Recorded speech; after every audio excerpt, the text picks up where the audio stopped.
Interstellar objects were discovered only over the past decade or so, because we had surveys that were looking for near-Earth objects as a threat. We know the dinosaurs were killed by a giant object, roughly 10 kilometers in diameter, that impacted the Earth 66 million years ago. We are smarter than dinosaurs. We have telescopes.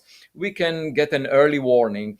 And that was the agenda of building the several survey telescopes, one of which was Pan-STARRS in Hawaii, that discovered the first interstellar object, Oumuamua, in 2017. After that, an amateur astronomer found an object that was a comet, very similar to the comets in the solar system.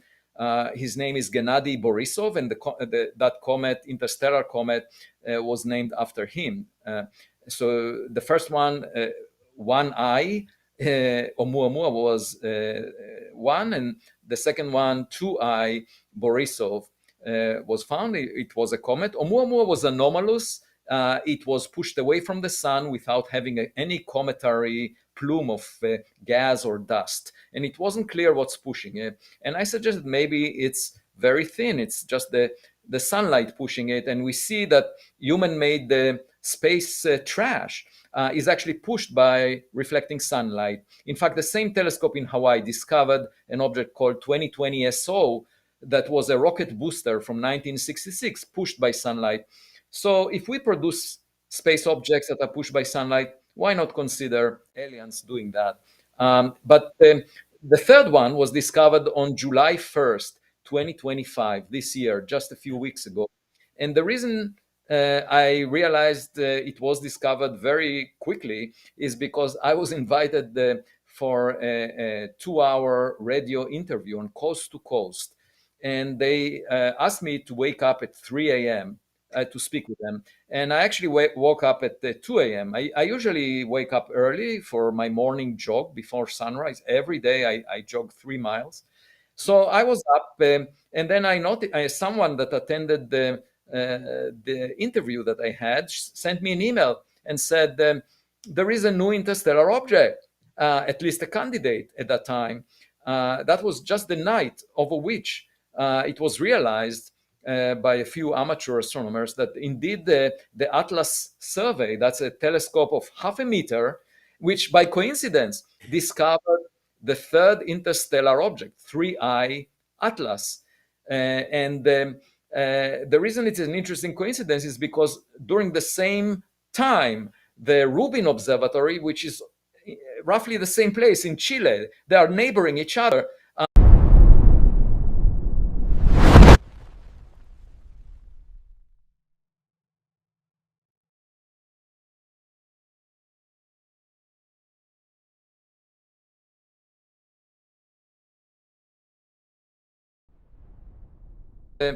Celebrated the survey telescope in the world was inaugurated. This small telescope that is only 0.5 meter, whereas Rubin is 8.3 meters in diameter. So this small telescope discovered an interstellar object. Now Rubin can follow up on it and see it as well. Why did it discover this tiny telescope? This object is 4.5 times the Earth-Sun separation in terms of distance. The reason is it's very bright for its distance. In fact, if you assume that it's a solid object, like an asteroid, a rock, then it has to be 20 kilometers in diameter. And that's twice as large as the asteroid that killed the non-avian dinosaurs. Just think about it. Such an asteroid hits the Earth once every 66 million years. We get impacts by asteroids the size of a meter or so every year.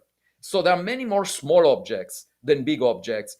And the minute I realized that, the same morning, when I realized, oh, this one is so bright, I looked, I calculated the size 20 kilometers. I said, this makes no sense because there are 1 million objects the size of Oumuamua, tens of meters, right, for every object that is 20 kilometers in diameter in the main asteroid belt of the solar system. So I said, we haven't discovered 1 million Oumuamuas before we discovered this one. How come it's so big? It makes no sense.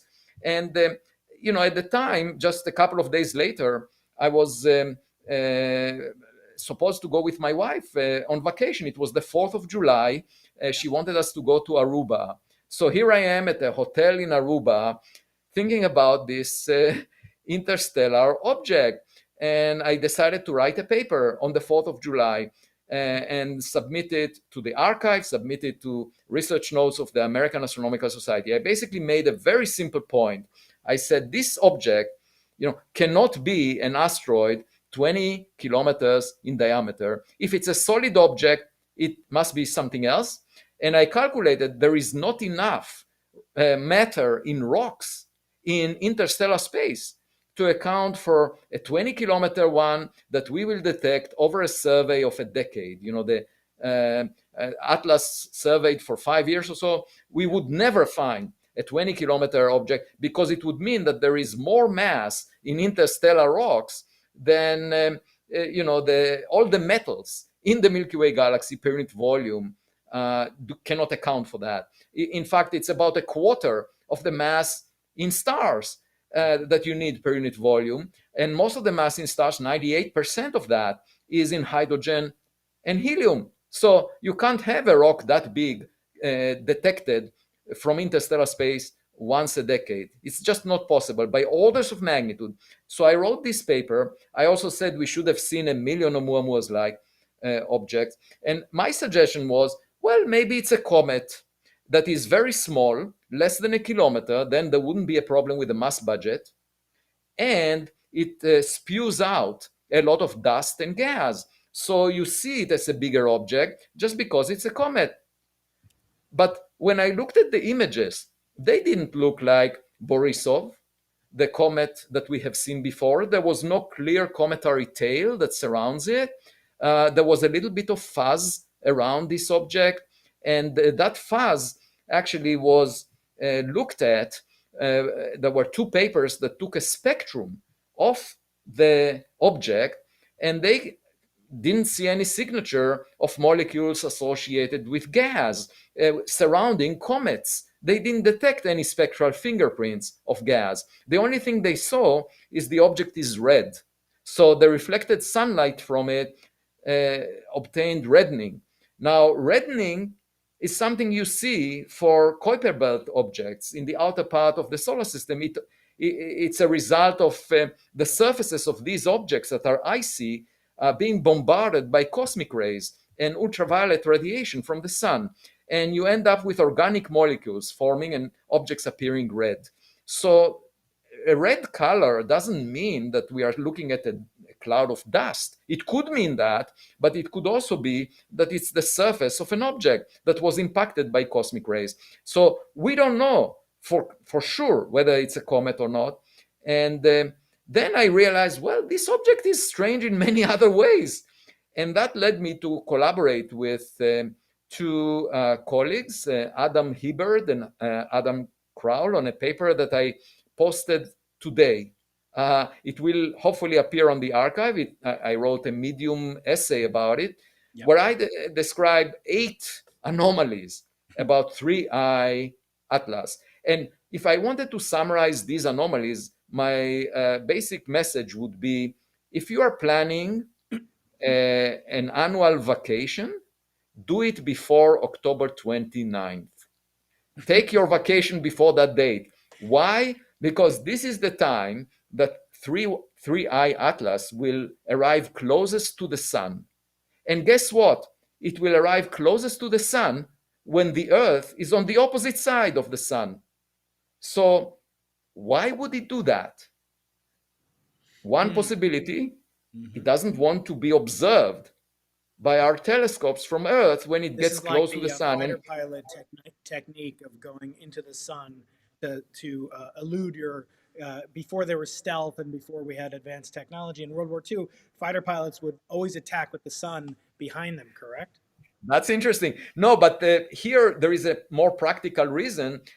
People may be aware of something called Oberth maneuver. What it means is that if you want to use your engine in order to accelerate or decelerate, the best time to activate your engines is when you're moving at the highest speed, because then you get the biggest boost in kinetic energy for the engine that you have, for the thrust that you impart on your spacecraft. So that means you need to do it closest to the sun, okay? Mm.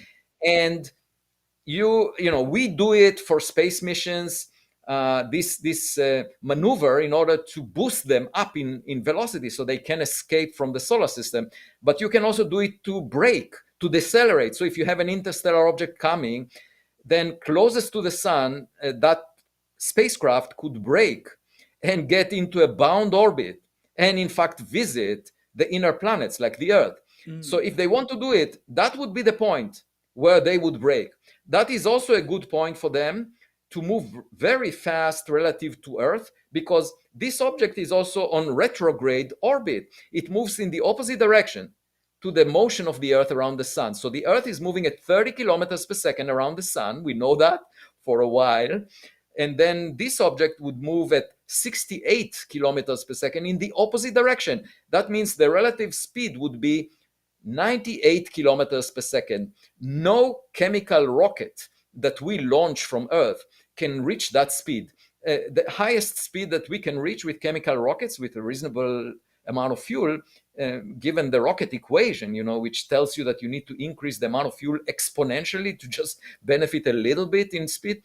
The maximum speed is a third of that 98 kilometers per second. We Right, can't but couldn't really. somebody say that that's proof that it's not made by technology, anything like ours, and in fact, that would be more evidence that it's naturally occurring, not a nitrogen iceberg, but it could be something natural, correct? Well, yeah. So, but then I'll just finish saying one more thing about the orbit. This orbit, the plane of the orbit of 3I Atlas, is aligned with the ecliptic plane, the plane, the orbital plane of the Earth. So it's on a retrograde orbit, the opposite direction of motion relative to the Earth, but it's in exactly the same orbital plane to within 5 degrees. The chance of that is 0.2%. That the two angular momentum vectors of the orbital motion of this object and the Earth Yeah. would be aligned within 5 degrees. It's a very small chance. And this object approaches us from the direction of the galactic center, which has a lot of crowding by stars. So if you wanted to hide yourself, you will come from the direction of the galactic center, where there are plenty of stars, so early detection is difficult. And then once, terrestrials, earthlings recognize you, you are moving so fast they can't reach you, which is the situation we're in right now. We cannot launch a rocket that will reach this object in time. And it could do a maneuver just when we can't see it behind the sun. When you put together all of these coincidences, now it turns out also that, let's assume the orbit was drawn randomly. Okay, so you take exactly the orbital parameters that this object has, you just change the time of arrival. So you assume that the time of arrival is random. And then you ask yourself, what's the chance that it will come so close to all the inner planets like Mars, Jupiter, Venus? It turns out that the chance of that happening, it comes really close to all three of them, except the Earth, because the Earth is on the opposite side of the sun. Yeah. The chance of that is 0.005%. So out of all arrival times, there is a very special arrival time that is associated with 3I Atlas, in which it passes really close to these planets. And guess what? With just a ballistic missile, an intercontinental ballistic missile, the type that the Iranians are using, you can launch something from this object at less than 5 kilometers per second and reach any of these planets, Venus, Jupiter, or Mars. So, one possibility is that it's a maneuver that allows it to send probes from a mothership, to those planets. Now, why is this hypothesis at all worth considering? Now, I'm not claiming that it's not a comet. It may well be a comet, and we will know about it once it gets closer to the sun. We will see the cometary tail. We'll be sure it's a natural object. But it's worth thinking about this, for the same reason that Pascal had a wager about God. you may know about it. Pascal basically argued that, what are the benefits and the downside of thinking about God. I mean, the benefits, if God exists, are tremendous, because that would have huge implications. The same is true here, implications for humanity. We have to consider this possibility. We have to get as much data as possible. It's possible that this object is just a comet. That's the most likely situation. But it's an interesting exercise to have, because there will be 50 other objects that Rubin Observatory will find, and we are developing a methodology. And I actually wrote an essay just a week ago, how to distinguish a spacecraft from a rock. What would be the signatures of a spacecraft that you can look for and distinguish it from a rock? And we should check all 50 objects that we find. If one of them happens to be a spacecraft, obviously it would have huge implications for humanity. I don't think I would spend any time going to Stockholm if that happens to be the case, because it would be far more important to figure out what we're dealing with than to pay attention to a price given by humans to humans. Well, I think that's wonderful. You've touched on all my, favorite hot button issues, Avi. But let's get into some. We got 1,000 people watching already, and we just barely have gotten started. You mentioned, and this is Brian Bate, I think all the way.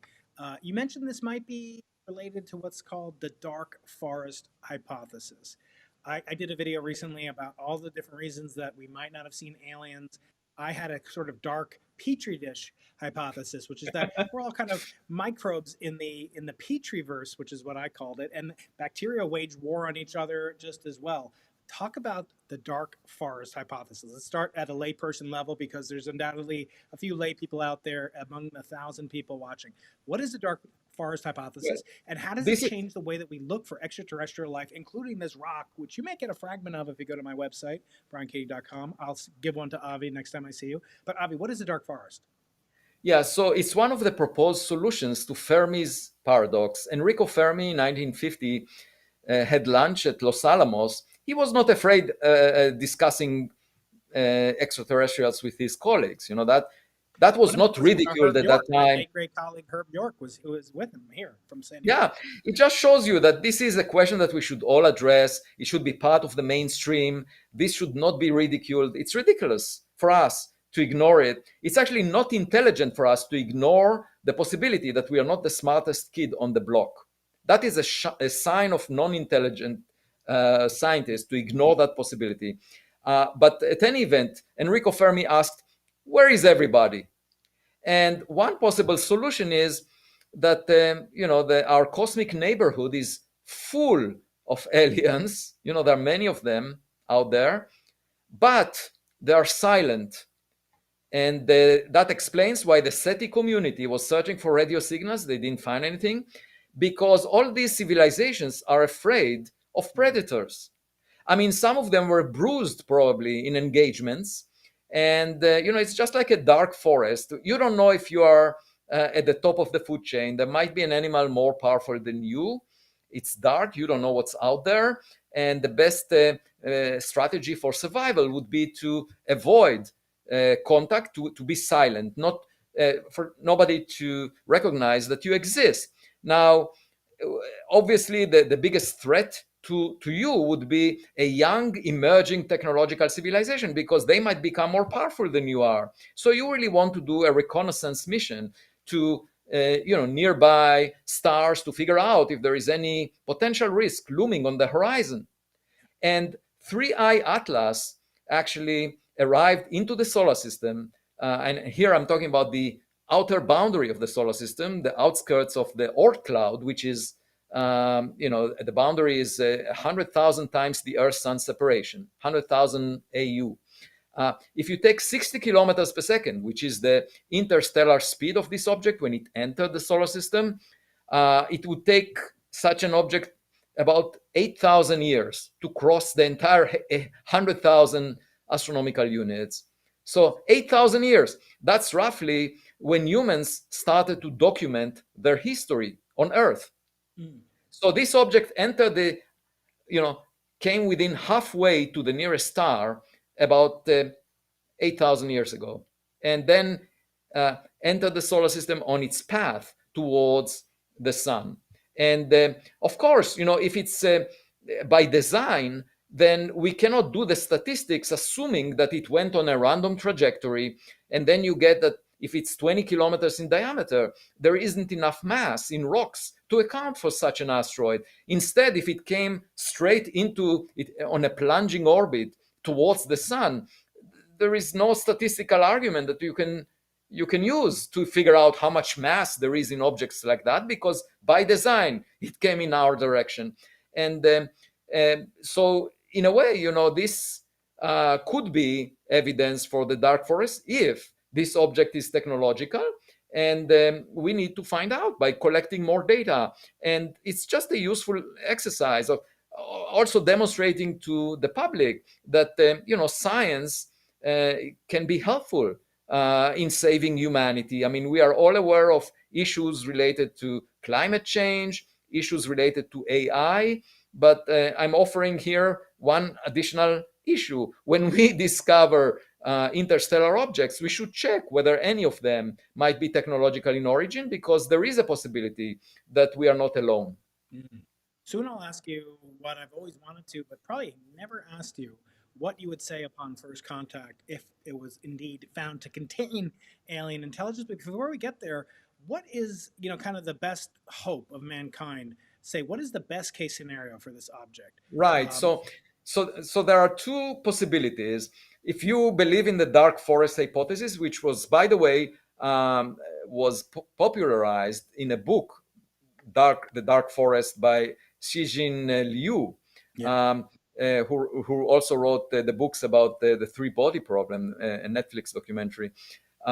So you know, it's obviously there is the possibility that they are very friendly, and they just come to visit us.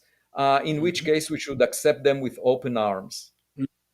And if you're an optimist, on going on a blind date, if you go on a blind date always assuming that your partner has good intentions, maybe you will be lucky, and you will be right. But I assume that many people who went on blind dates found there is some probability that your partner will not be necessarily with good intentions.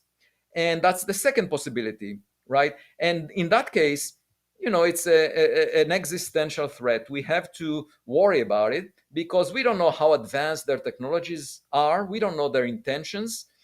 And, here on Earth, we serve in restaurants on the menu animals that we think are less intelligent than we are. You just find a cow, you find, Mhm. Yeah. I had a difficult time actually looking at the menu of a fish restaurant in Boston that had an octopus on the menu, because octopi are, they are quite intelligent, and eating them is not, with an easy heart. Right. At any event, we eat animals that we think are less uh, intelligent than we are. Just think about another species visiting us. They could put us in their soup. Yeah, I know. Maybe the proof of their lack of intelligence or the limits of their intelligence is that they don't know that they're on the menu, as Stephen Hawking once put it. So here's what I want to ask you.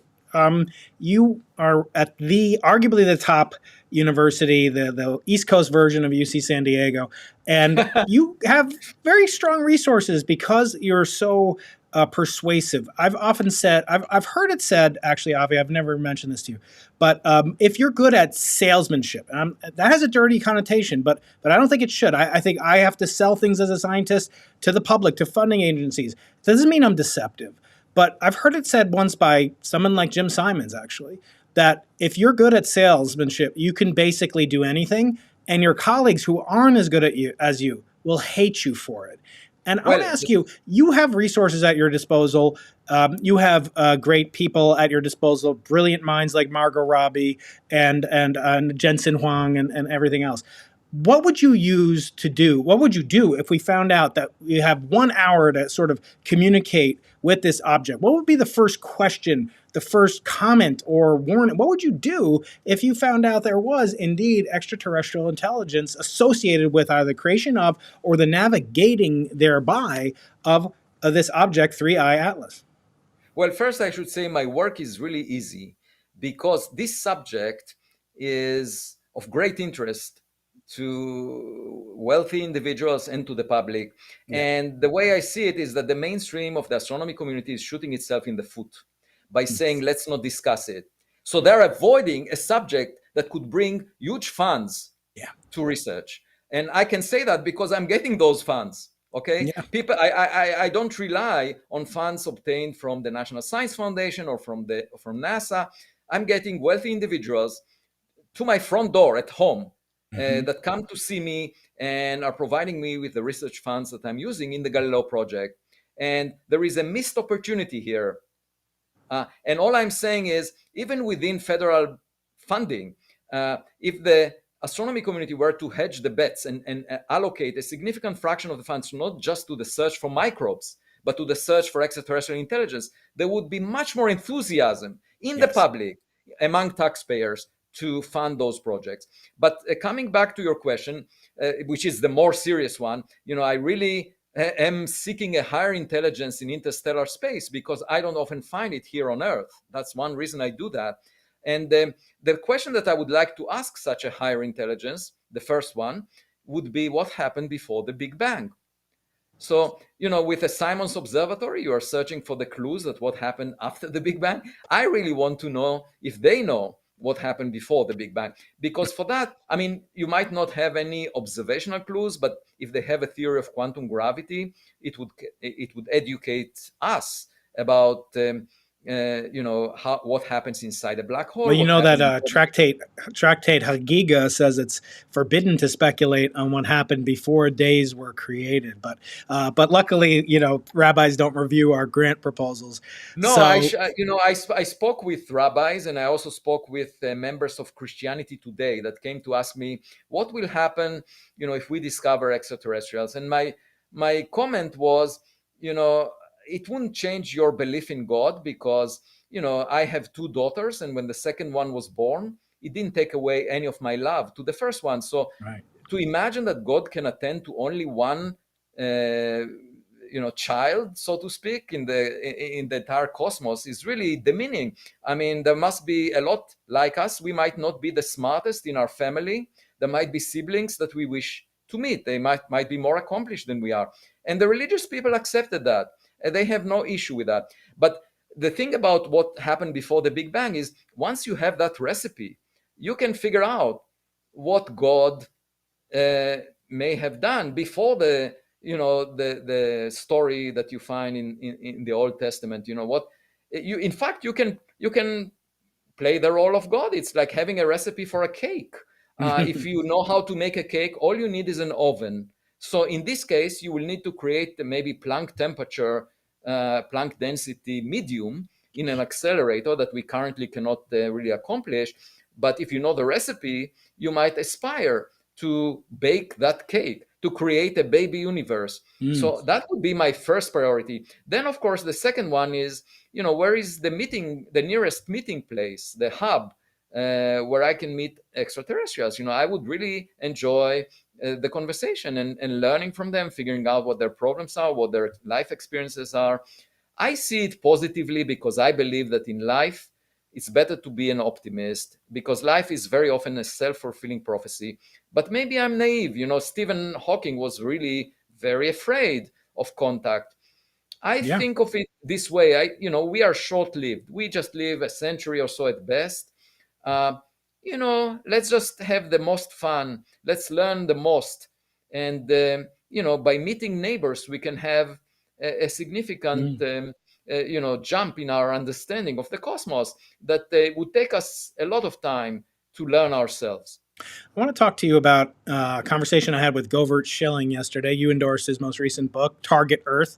And I brought up the fact that there are three major impacts. Let's see if I can get that there were three major impacts that at least were related to the formation of this conversation taking place. I don't see why I'm not able to get this video up. Hold on a second here, Avi. So there's three impacts that, at least in my mind, have been responsible for the fact that we've had the ability to have this conversation. The first was that there was this impact called Theia, which took out the early solar system's first initial constituents, shall we say? In other words, the pre-existing Earth here. I'll play the video one more time. You can't see it, but I'm showing a large object the size of Mars or something hitting the early Earth, right? So that was collision number one that formed our moon, which is obviously quite critical to our existence in many ways. The next one was the late heavy bombardment.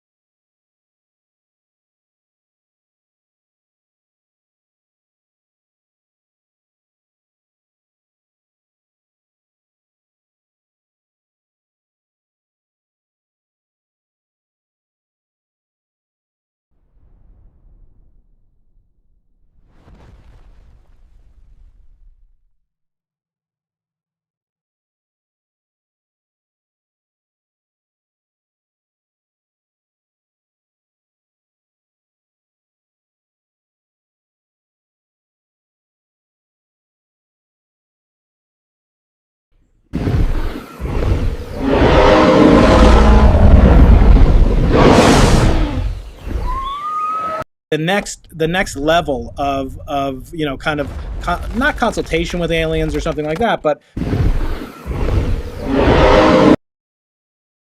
would have been responsible for the next generation of life on Earth, or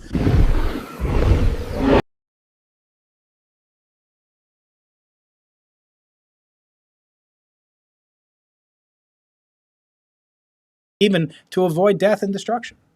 So another interesting idea that I had over the past week is the following. We are planning, or at least the astronomy community in the US is planning to spend more than $10 billion over the next 2 decades in the Habitable World Observatory to find whether there is life on planets far away, okay, by observing their atmospheric composition. They are very far away. And if we find oxygen or methane or other molecules, we might actually be fooled by geological processes that produce these molecules. But here is another method to find whether there is life around other stars that I thought about just over the past week. The method is if there is an interstellar object that is coming close to Earth, for example, if it comes behind the motion of the Earth around the Sun, then the relative speed of this object relative to Earth would be not big. The escape speed at the Earth's location is 42 kilometers per second. So you could have an interstellar object moving at 42 kilometers per second at the location of Earth, and the Earth is moving at 30. The difference is just 12 kilometers per second, which is something that a rocket can easily accomplish. So we can, in principle, send a mission just like the OSIRIS-REx mission that we sent to the asteroid Bennu, and we can land on this interstellar object. Now, when we brought 120 grams of material from Bennu to Earth, it was examined in laboratories, and just half a year ago, there were a number of papers, one of which was in Nature and the other one elsewhere, that reported that more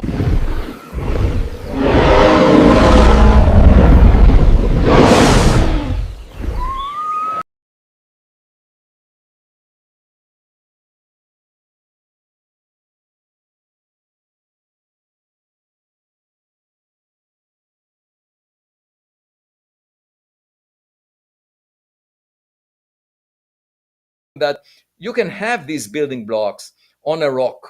And in addition, there is a Martian rock that was analyzed decades ago that didn't heat up by more than 40 degrees Celsius, and microbes could have survived. So here is an interesting possibility. Suppose there is an interstellar object that we land on, we bring some materials back to Earth, just like OSIRIS-REx did for the asteroid Bennu, and then we examine those materials and find evidence for microbes Mm. or evidence for the building blocks of life. It would be really interesting to see if those are the same building blocks of life as we know it.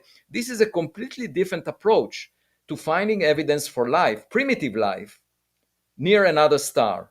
Okay, Mm. so it's not based on remote observing, it's based on taking a sample from an interstellar rock. And that's in the case of primitive life, microbial life. And of course, if it's a technological gadget, then we can learn much more. Mm. So that's what I wanted to bring up in this context. But I also calculated in the same essay that I wrote about this idea on medium.com, I calculated what's the chance that Earth was hit by an interstellar object. And I found that there should have been tens of impacts by objects the size of Oumuamua or Borisov, but not of the size of 3I Atlas. And those could have brought life to Earth. Who knows? Maybe life was brought from another star. We just don't know that. So, in terms of what your colleagues and you will be looking for in the next few months, just before I take some questions from the audience. So, reminder, you can ask questions here on Twitter, X, whatever you call it, as well down below. I'll take some of the good ones, and don't forget you can win your own fragment of an interstellar meteorite. Maybe not interstellar, but it's an actual meteorite. If you go to briankeating.com/YT or X, you'll win it. Guaranteed to win one if you have a .edu email address. I love to give these out because it's a tangible piece of something older than the Earth, and people don't realize that you can see these things, you can collect these things. I'm going to be interviewing Dante Loretta, who's the PI of the Bennu mission return sample in just a few weeks. As I said, I interviewed Govert Schilling yesterday. You gave a beautiful endorsement of his book. I was sharing with him some of those encounters. What's the latest on Oumuamua? Is there anything that is been learned since the 8 years now since it was discovered, and then you put forth your astonishingly bold hypothesis of it being extraterrestrial? What do we know now about Oumuamua that we didn't last year when we talked the last time about this topic? We don't know much because it became very faint and we couldn't really observe it beyond the early 2018. So we just saw it for a few months, and the astronomy community thought that it's a rock. First a comet, and then when it was not a comet, an asteroid, but then it was pushed away from the sun. The bottom line is there are too many questions that we have no answer to because there is no way of getting more data on it. And as a result, the current approach of the mainstream of comet experts was summarized in a paper published in December 2024 that argued maybe it's a member of a class of dark comets, meaning comets that don't have a cometary tail that is visible, which is an oxymoron because a comet is identified by the cometary tail, and there wasn't any around Oumuamua. So actually in that paper, there were a number of dark comets that were reported close to Earth. And with a colleague of mine, this is a paper in preparation, we're actually demonstrating that most of them are space missions by the Soviets and the Americans over the past 50 years. Most of them are debris, space trash that was left around. And you can call them dark comets, but they're not comets. Right. So, yeah. So we have some questions from the audience. Most brilliant in the known universe. Don't forget to subscribe. You would be surprised, Avi. Only like 30% of the people that are addicted to the show actually click that little button. And doctors say, be like Avi, exercise your digits, push that thumbs up button too. Okay, Avi. Bob Gray is asking, could we land on Atlas? Could we land on 3I Atlas, or is it moving too fast? Yeah, so it will move at perihelion, closest to the sun, at about 98 kilometers per second in the opposite direction relative to Earth. Okay. And there is no way that we can reach it with chemical rockets. In fact, we could have had a chance to intercept it if we would have detected it at least a year earlier. And perhaps if it's by design, if this orbit was selected, it was selected such that the object would move very little in the sky when it's far away and it's in the direction of the galactic center, so we wouldn't notice it. And indeed, we didn't notice it. With the Rubin Observatory, we can do better and perhaps detect many more interstellar objects. But my point is that right now, we detected it so late that there is no way with chemical rockets to even intercept it. I was we include some plots in our paper that you can find in my Medium essay, Yeah. and you will see from these plots that we lost the opportunity. If we were to detect it a year earlier, we could have intercepted it. Okay. So Ammo Cat Dog, which is a name I almost chose for my newly acquired cat slash dog, asks, is it possible to view it through a amateur sized telescope? I mean, the Atlas telescope's only a half meter, right? So there are a lot of Yeah, amateurs I know that have half meter, bigger telescopes even. We're definitely, building one here in San Diego actually to do polarization of asteroids. But tell me, Avi, definitely. yeah, could we see it? The answer is definitely yes, especially if it's a comet. Because if it's a comet, as it gets closer to the sun, it may start to get activated. There will be more heat deposited on its surface, and you will start to see those plumes of gas and dust coming off it, and then it will reflect more sunlight. So definitely watch out, and the coming months are the most exciting. We could see it from Earth until October 1st. Okay, so the coming months are interesting. It will get closer to the sun, and then we won't be able to see it during the month of October. That's when it's when it's the brightest. But as I mentioned before, it just happens to be blocked by. I mean, there is an eclipse of this object by the sun. That's an unusual solar eclipse. An eclipse by the sun of an object behind it, Mm, instead of what we are used to. We are used to eclipse in the other way. yeah. So this object will be eclipsed until the end of October, but then in November you can see it again. And in December, the Earth comes back to the other side of the sun, and it will get to the closest distance to this object, if it's a rock or a comet, so that it doesn't change course. Of course, the reason I said you should take a vacation before October 29th is if it happens not to be a comet. So if we don't see a cometary tail, that would be really intriguing. Mhm. Irrespective of the trajectory, just the fact that it's a 20-kilometer object, it cannot be, there is not enough mass in rocks in interstellar space to give you a 20-kilometer object every decade. Mm. And what I'm saying is by orders of magnitude. I'm not talking about a factor of two. Orders of magnitude, several orders of magnitude off. The numbers just don't match. So if it's not a comet, it's really strange, and we should be worried about it being technological.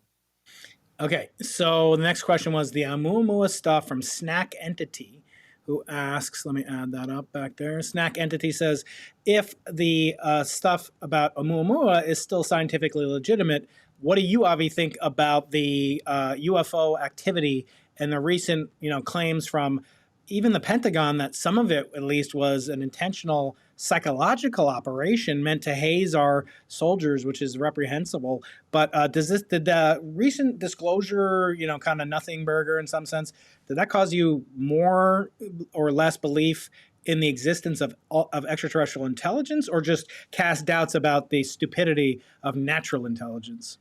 Well, the point is, I don't rely on people. I want to rely on data. And that's why I established the Galileo project. We have three observatories, one in Massachusetts, another one in Pennsylvania, and a third one that we are now assembling in Nevada. And we will collect data about these UAPs and be able to tell if all of them, millions of them every year that we will monitor, we will have the largest data set ever collected in the coming year. We will be able to tell you whether one in a million uh, seems not to be human made. If all of them are human made, so be it. I will not feel as if I wasted my time, because whatever we learn can be useful for the Department of Defense. They cannot identify all the objects. That's a national security concern. And my point is the machine learning software that we develop, the assembly of sensors that we put on our observatories, I will be delighted to give it to the Department of Defense for them to improve our safety. National security needs to be informed about any objects that were produced by adversarial nations. And Yeah. so I would not feel that the time was spent, it was wasted, because they can use it. But on May 1st, 2025, just a few months ago, I actually I attended a briefing in the US Congress, and I spoke for 20 minutes saying, look, this is an issue of importance for national security, but if we do find that one of these millions of objects is extraterrestrial in origin, that would be the biggest discovery in science. So it's just the icing on the cake. And it's clear to me that this should be done by scientists. So people say, well, the Department of Defense invested billions of dollars in sensors. My point is, it's not about the sensors. It's the question of how you analyze the data. We all know that you really need the best minds to work on a problem in order to solve it. It's not the hardware that is doing the analysis. It's the people who apply AI software. And the best example is the Manhattan Project that recruited the most talented physicists. And I said to the Congress people that were there, I said, look, if you think that it's a national priority, I recommend investing $1 billion in figuring out the nature of unidentified anomalous phenomena. That's what I said on May 1st in the US Congress. And I said, look, that would serve well the Department of Defense, because you will be able to attract the best minds in physics to do the job over a period of a few years. And just like the Manhattan Project, if you think it's a national priority, we should do it. So, Avi, if you were the kind of monarch melech for a day and you had access and control over every major observatory in space, on Earth, landers, probes, etc., but you only have a day, and you could coordinate one day's worth of all the astronomical glass on Earth, in space, and elsewhere, perhaps, what would you do? Military, civilian, what would you do? What would be your top priority, and how would you deploy this vast arsenal of telescopic technology? It would be the same as my priority right now, searching for objects near Earth or within the solar system that are moving in ways that appear to be anomalous. These are outliers that do not look like rocks. You know what I discovered just a few months ago? That there is a whole class of objects that is labeled as empty trash bag objects. Apparently, some amateur astronomers see objects that are moving in zigzag motions. They think it must be broken pieces of satellites that are being pushed by reflecting sunlight. So they call them empty trash bag objects. And they just ignore them. It's not reported. You can't find the data. Why? Because maybe it's important for national security. So Right. when people say there are no anomalies, it's because they are brushed under the carpet, either because they might be of national security relevance, so the government keeps them secret, or astronomers, just anything that doesn't behave the way they expect, they ignore. What did they do about Oumuamua? They said, well, it's a rock of a type that we've never seen before. Now some say it's a dark comet. Just by assigning the word comet to it, even though there is no evidence that it was a comet, you say, I can brush it under the carpet of traditional thinking. That's the wrong approach. That's actually anti-science, the way I see it, because as a scientist, you should be curious.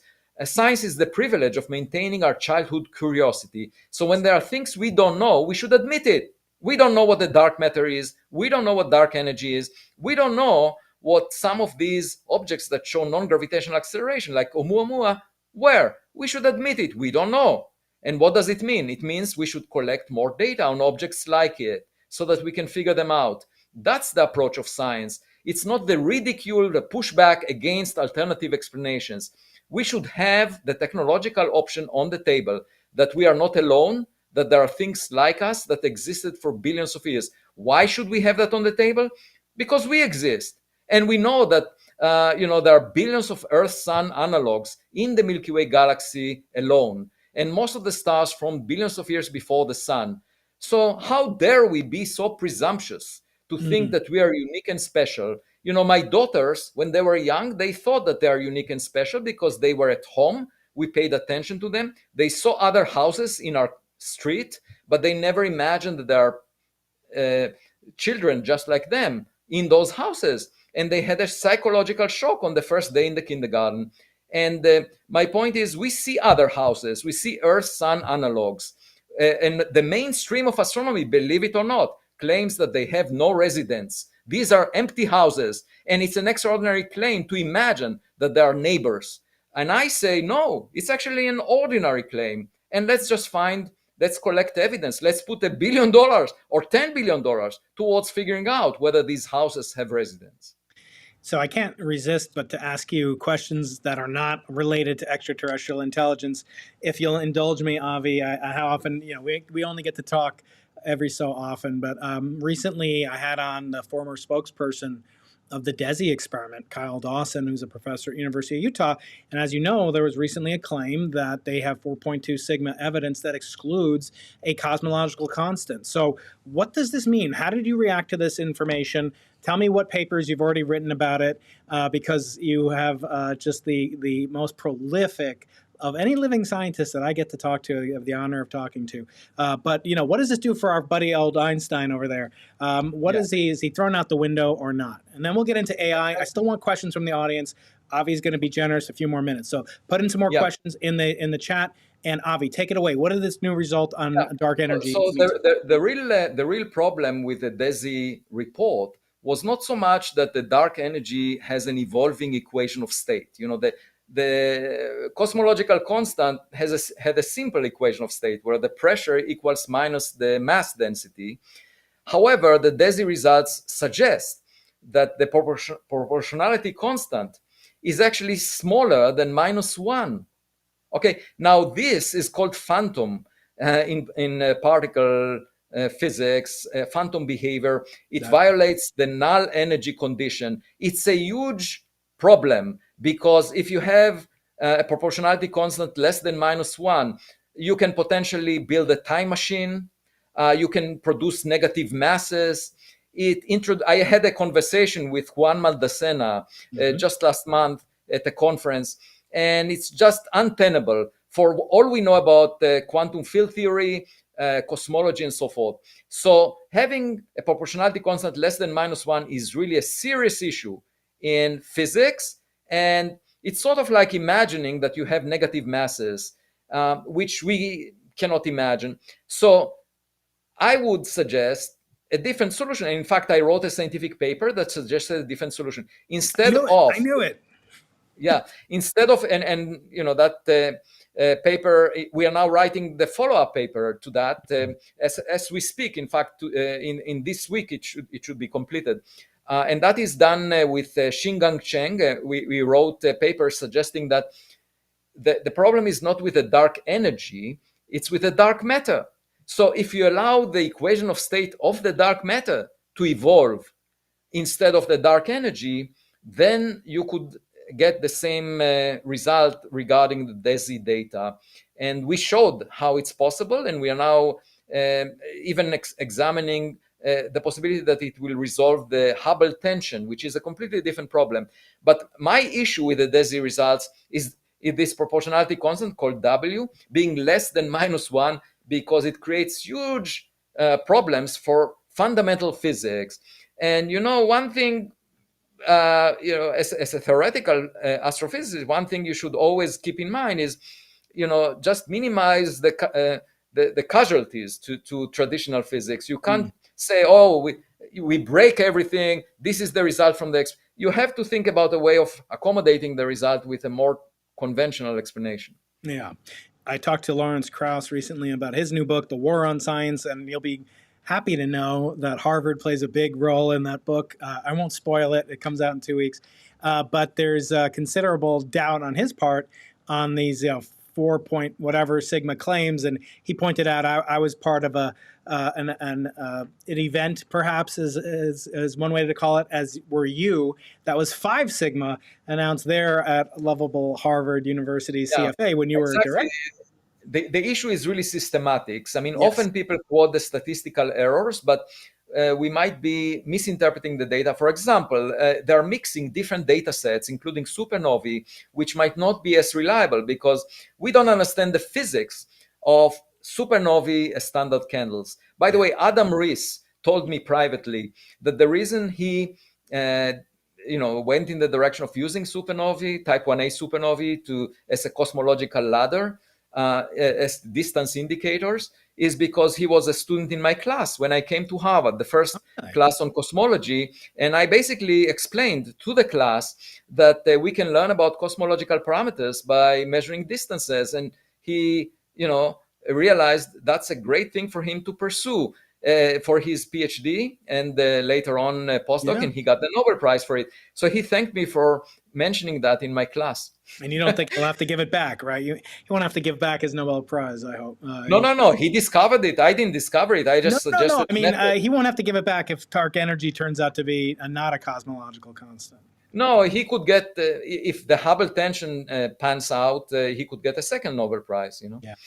Okay. First cause asks you: could an intelligent species accumulate so much data, information, that it creates a gravitational black hole?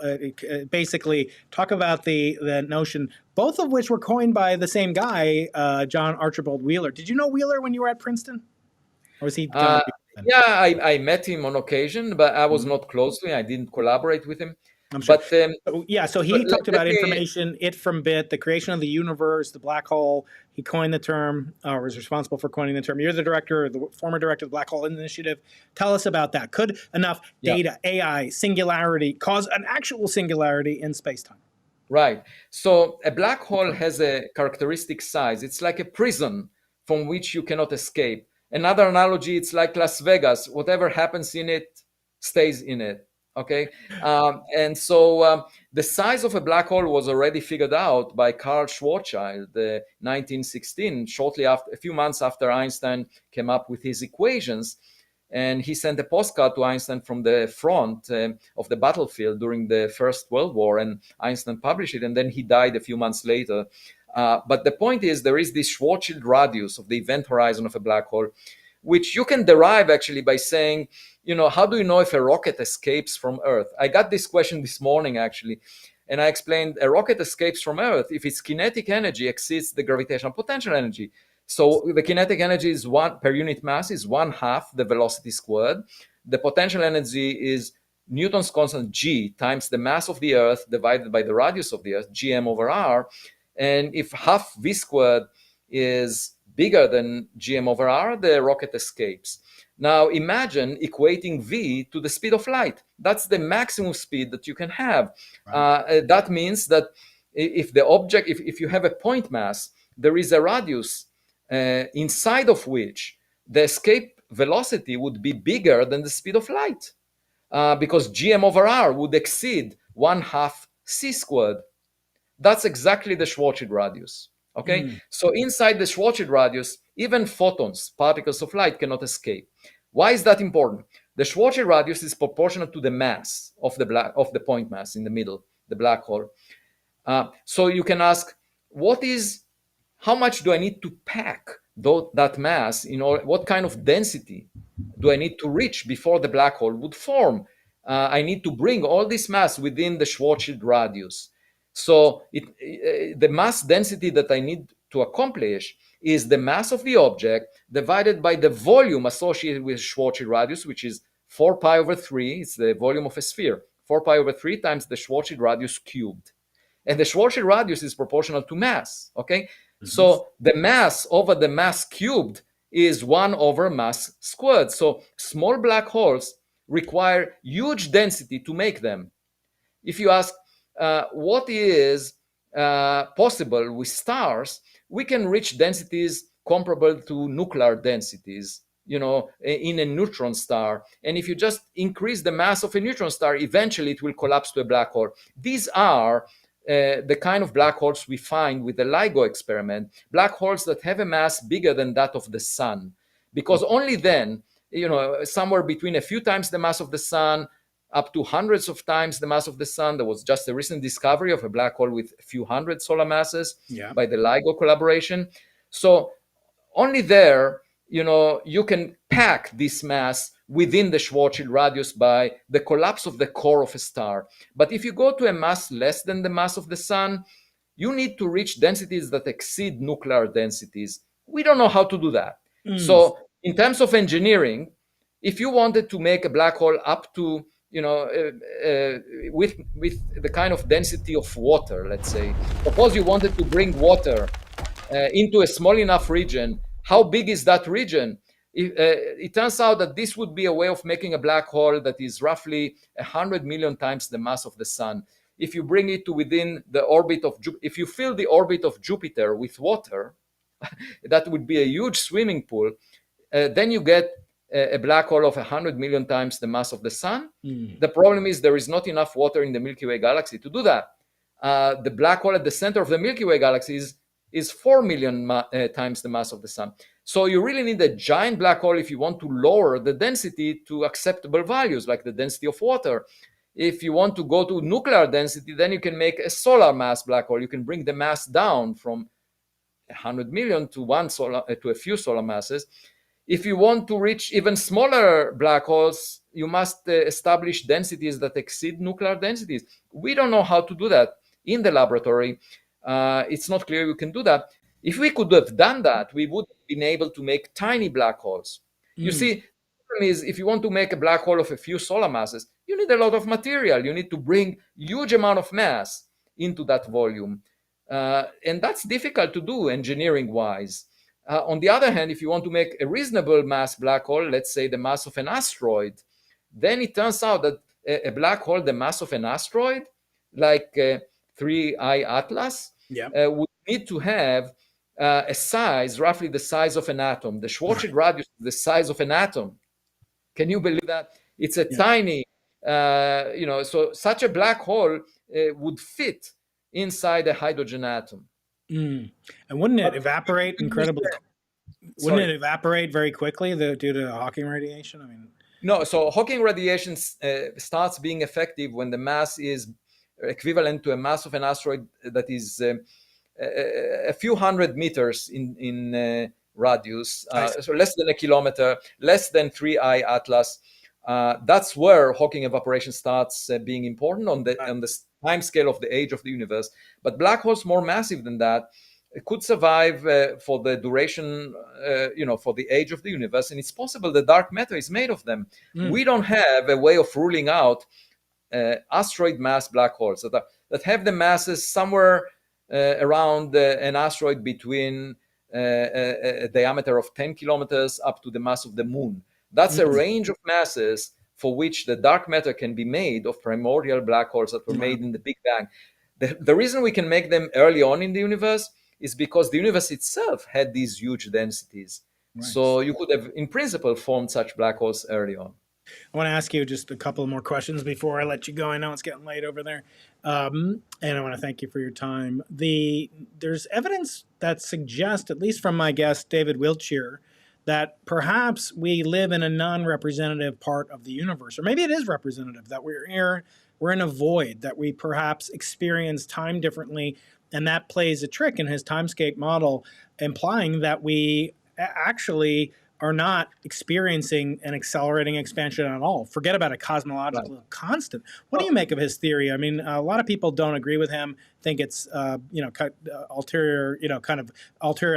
explanations. What do you make of the timescape model? Yeah, so as a theory, it's perfectly fine. And in fact, I remember discussing it decades ago. The problem with this theory is that we map the distribution of galaxies that trace the matter in the universe, and we don't see a big enough void to account for the cosmological discrepancies we have. So in order for this to be effective, it needs to be a substantial fraction of the size of the cosmic horizon, let's say a third of it, a tenth of it. We just don't see a deficit in the distribution of galaxies, in shells, spherical shells surrounding us. We could have seen it, and then it would have explained perhaps the anomalies that we see, but we just don't see it in DESI, for example. You can look at the distribution of galaxies. It looks pretty uniform on very large scales, larger than hundreds of millions of light years. Another topic I've been spending some time on, I just don't have enough time to work it on myself, but I figure you probably wrote a paper about it, so I don't need to. And that's that the CMB, a large fraction of the CMB, at least on Twitter, was claimed from a paper written by some astronomers and theoreticians in Europe and I believe that the CMB is actually not what we think it is, the thermal radiation left over from the heat that we call the cosmic microwave background entirely, that it's actually a large fraction at a minimum in their conservative model, 1.3%, comes from early galaxies, the impossible early galaxies that led some people to say the Big Bang never happened. But now they're claiming that these galaxies that Webb telescope observes are actually not just a foreground, but they're incredibly large contributors to the CMB's energy density. What do you make of Right. it? So Am the I going to be problem out of with a that, job, Avi? I mean, should I just hang no, it no, up no. now? Become a You don't have to podcaster? worry about it. I mean, I will not necessarily tell you that AI will not replace you one day as a scientist, but as of now, you have job security because Thank you. the thing is that if you inject energy that comes from galaxies, it will not have the thermal spectrum, the so-called Planck spectrum that we measure for the cosmic microwave background. And the COBE satellite that first detected the anisotropies in the brightness of the microwave background, also detected or searched for distortion, spectral distortion in the cosmic microwave background. And the limits are at the level of 1 part in 100,000. Okay, so we see a perfect Planck spectrum that is the most perfect black body spectrum that was ever detected in the cosmic microwave background. If that radiation obtained a significant contribution from early galaxies, it would not be a perfect black body because galaxies emit over a broad range of frequencies, but they don't emit at 2.7 degrees Well, Kelvin. what they're Uh, saying, as I understand, I'd love to have the authors on. So if you're watching out there, please get in touch with me. I'd love to have you on the show. I have a response to them that I just don't have time to release it. There's so much interesting. It's such a great time to be in science, right, Avi? I mean, we are so blessed, you and I, to do what we do, to get paid for.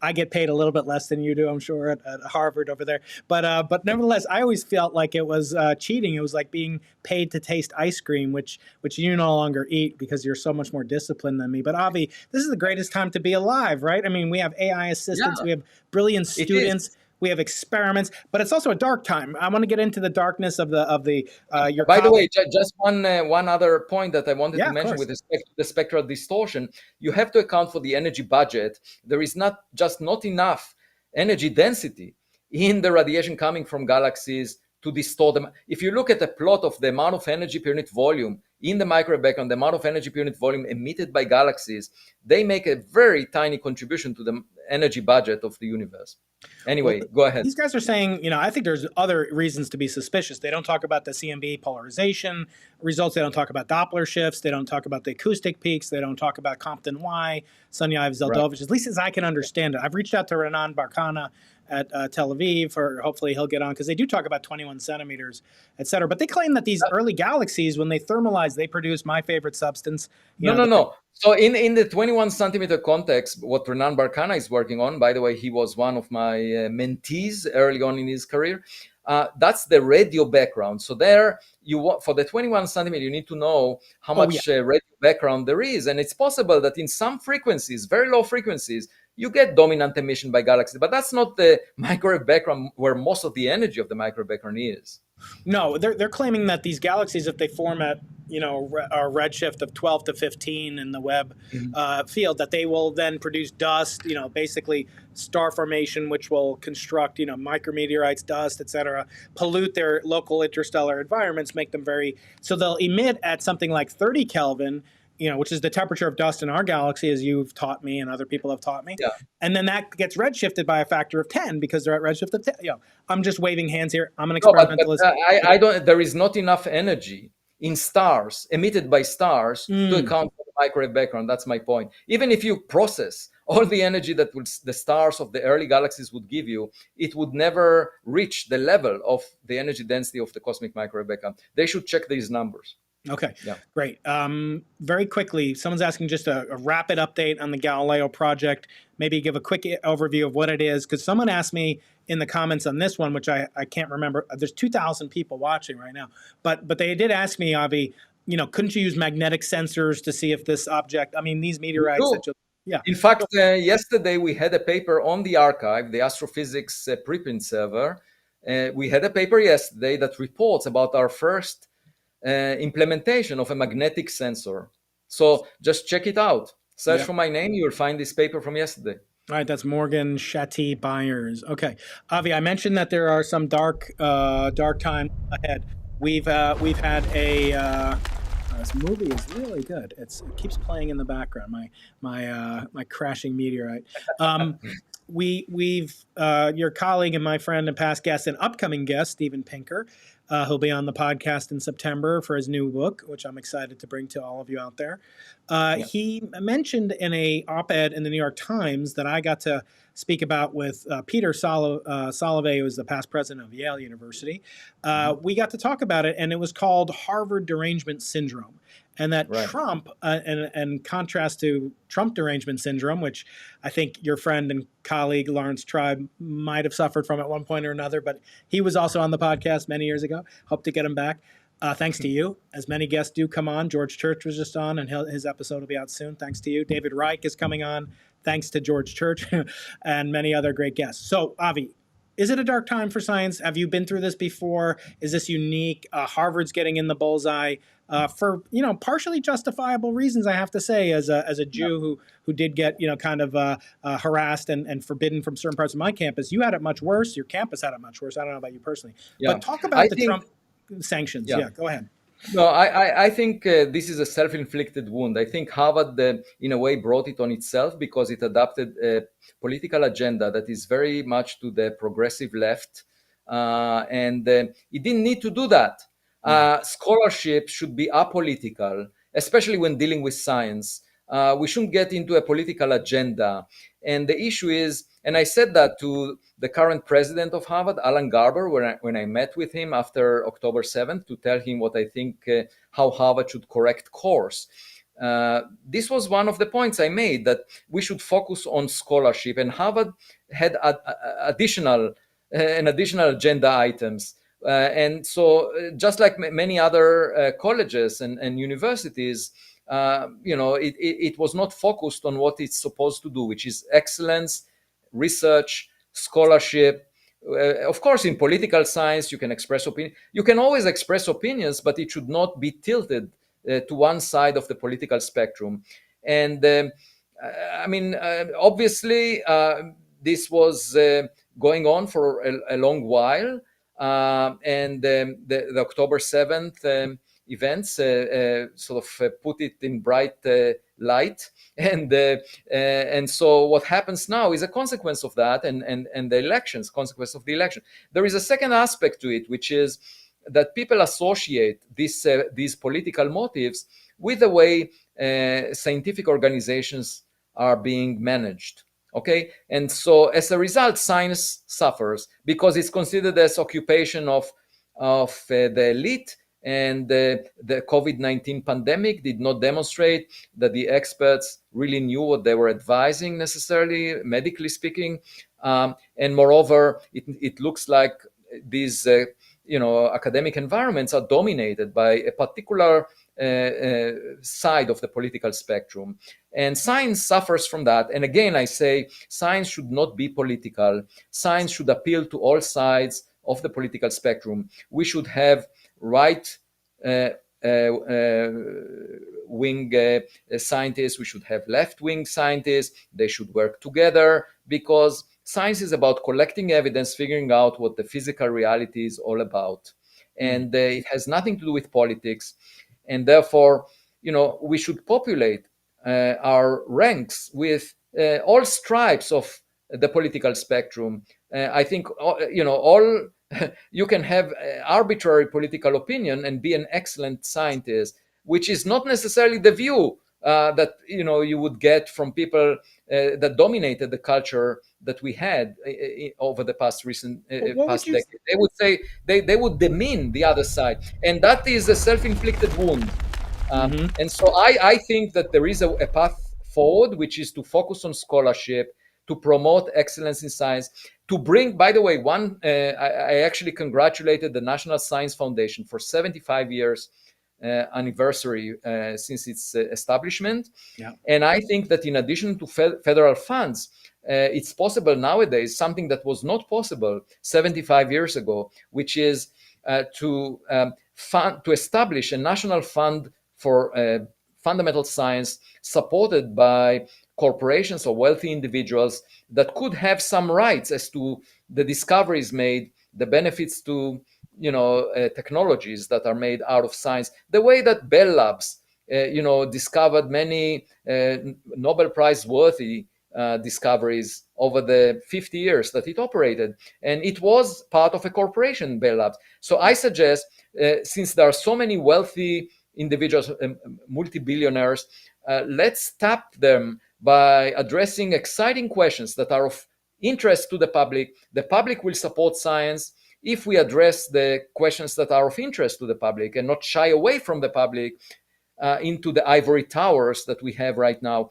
So I think there is a good path forward which involves engaging with the public, engaging with the billionaires that could be excited about science, establishing, bringing funds into science that are not only from taxpayers through the government. That's, for example, the way I pursue my science. All of my funding is coming from donations from individuals, and I think that can be generalized given the climate we have now. It wasn't the case 75 years ago. It was the technology boom associated with the internet that allows, and I know many of these Silicon Valley entrepreneurs that got extremely wealthy, that would be really enthusiastic if we pursue the kind of questions the public cares about. Very good, very good. Okay, last question from the audience, and then we'll wrap up. Okay, Stephen Daedalus asks, Professor Loeb, regarding possible non-human intelligence, what's more likely to happen first, according to you? Direct contact with mankind, or definitive evidence brought by indirectly by scientists like you on the Galileo project? I think that interstellar travel takes a long time at the kind of speeds that we can envision given our technologies, and therefore it will not be biological creatures that would visit us. Most likely it will be technological gadgets powered by artificial intelligence. We are entering that age. We haven't used artificial intelligence in space as of yet, but it will definitely be used in the future. We will have robots in space that think for themselves. Just instead of sending astronauts, these gadgets will be able to decide without asking for permission from engineers in the Jet Propulsion Lab in Pasadena. That is the way I see space exploration in the future with AI. And I think other civilizations might have done that already. And so if we encounter intelligence from outer space, it will be artificial intelligence. And our AI systems can help us figure out what their AI systems are doing, because they might feel some kinship to those foreign AI systems. But it should be interesting for us to learn what other accomplished in our cosmic neighborhood, because we might not be at the top of the food chain, especially now. If you look at world politics, we are probably not the envy of our neighborhood. There must be more intelligent civilizations out there. And the way I think of it is that natural selection that we realized operates on Earth will also potentially apply to interstellar space. And what that means is this. I'm closing here what we started from. It means that we should monitor interstellar objects, and if 3I Atlas happens to be from a predator civilization, we should figure this out as soon as possible. Well, we'll leave it on that cliffhanger. We won't tell you what we found inside of the alien bodies on the autopsy. Everybody, check out the article in Medium. Check out the technical article. You guys are some of the most brilliant minds in the known multiverse, and I think it's a treat to get guests like Avi on the podcast. And like I said, we have many great guests coming up. George Church, we have Steven Pinker, just to name the Harvard ones, David Reich, and just those three from Harvard talking about extraterrestrial life, but also terrestrial life. How did it get here? We'll have an interview with Michael Levin, who is a crosstown neighbor of Avi's at Tufts University, not far away. And this summer, we're going to have just a cavalcade. We have Stephen Wolfram coming back on, Sabina Hassenfelder, many, many other great guests. So I do wish you a great summer until we see each other again, Avi. We share extraterrestrial material and an affection, so go to my website. And keep looking up. Don't look down. Yeah, don't look down. Look up. All the amateurs, look up at 3I Atlas. We want to figure out what it is. It's coming soon. So maybe we'll do a live stream when that comes around in October, right? Yeah, that would be fun. Thank you, everybody. Be well. Thank you, Avi. Bye bye. Bye.